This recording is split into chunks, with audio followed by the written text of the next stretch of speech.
Buy now, pay later can be explained in very, very simple terms. Spending money you don't have. The name says it all. You buy now and you pay later. Sounds convenient, right? Well, conveniently deceptive. On a more formal level, as explained by Investopedia, buy now, pay later, or BNPL, is a type of short-term loan that lets shoppers pay for products in small installments spread over a set period of time. The most common type of payment is 4 interest-free installments over several weeks. The rest includes longer monthly installments or paying the full amount in 30 days. According to a survey by Digital Silk, in the US, Gen Z and millennials are the highest users of BNPL service, like Klarna, Afterpay and Zip. What is concerning is that the users of BNPL services are often those under financial strain. In 2024, 77.7% of BNPL users relied on at least one financial coping strategy, like working extra hours, borrowing money, or using savings, compared to 66.1% of non-users. When we look at statistics, they seem a lot worrying. But what's so alluring about BNPL that people still use it? Let's go a bit deeper, far deeper into our brains. It's in our brains to want more. Our dopamine-driven reward system can be one explanation. Think the novelty effect, the excitement you feel when opening the box of your new iPhone. This evolved mechanism reinforces behaviors that are beneficial or enjoyable by making us feel good when we do them. It makes sense why we want more, and it makes even more sense why we want more now, regardless of our financial ability to pay for it. It's us chasing the dopamine, the anticipation of a reward. We are, in fact, dopamine-seeking creatures. Essentially, we are all in for that feeling of satisfaction, happiness,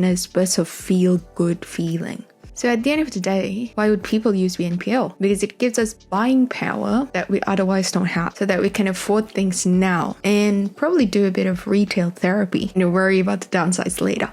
Essentially, what these companies are signaling to us is an opportunity for our dopamine-seeking brain to get a burst of it when we need to. On a mindset level, it is you can, whenever you please, carry your lifestyle on borrowed money. It is almost like freedom, except it is a false one. According to research by The Conversation, consumers who use BNPL spend an average of 6.42% more than those who didn't. Younger, lower-income customers were more likely to spend more when using these services. Well, likely because it provides them with additional liquidity or access to cash. A study by Harvard Business Review found that BNPL adoption led to immediate and substantial increases in spending. So BNPL's ability to divide the cost of purchases into smaller installments gives consumers a sense of greater control over their budget. Installment payments feel more manageable than larger payments. And what other things may this lead to on a psychological level? It's impulse purchases. I've never used BNPL before, but when I look at money lying freely in my checking account, there's a high chance I'd order more DoorDash than I had intended to. The same principles apply with BNPL. The perceived cash or liquidity that you get when using these services would motivate you to buy more now, even the things that you don't actually need. And according to research, this impulsive behavior, in this case, impulsive purchase, is triggered by an irresistible force, often emotional, which is accompanied by the inability to evaluate the consequences. And so when you add BNPL to the equation, it becomes like a lubricant that sets everything in motion. Everything becomes easier now because you have BNPL. If it's your first time using BNPL,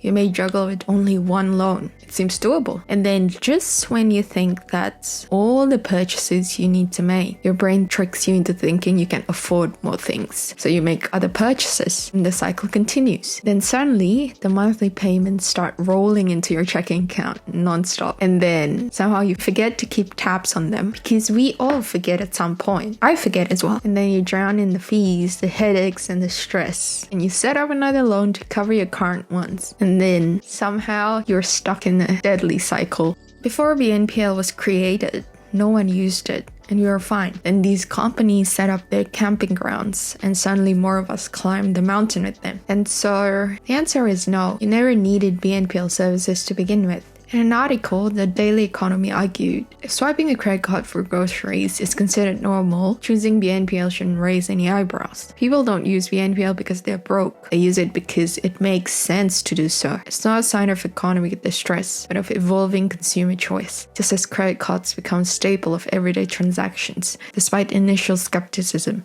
If no one questions the middle-class shopper swiping a credit card for essentials, why rush to judge someone using BNPL for the same purpose? Morgan Housel says in his best-selling book, The Psychology of Money, that no one is crazy when it comes to money. And I believe that extends to money choices as well. Using credit card or BNPL services doesn't make anyone crazy. So this is not a video to judge those who use BNPL.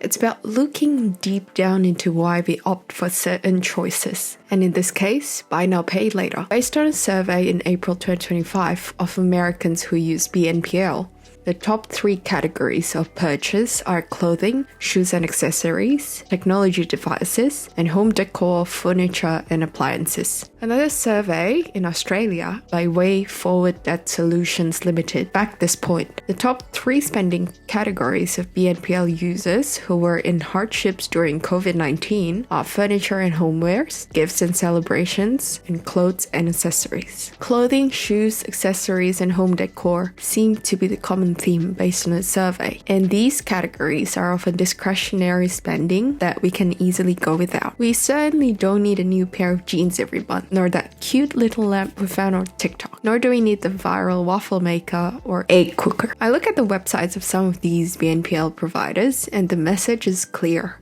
It's buy more. Buy more now because it's flexible to do so. Because you now have a choice to spend money you don't have. And so you can afford a lifestyle you once couldn't. So now it's time for me to ask these 2 questions to myself and to us, the young generation.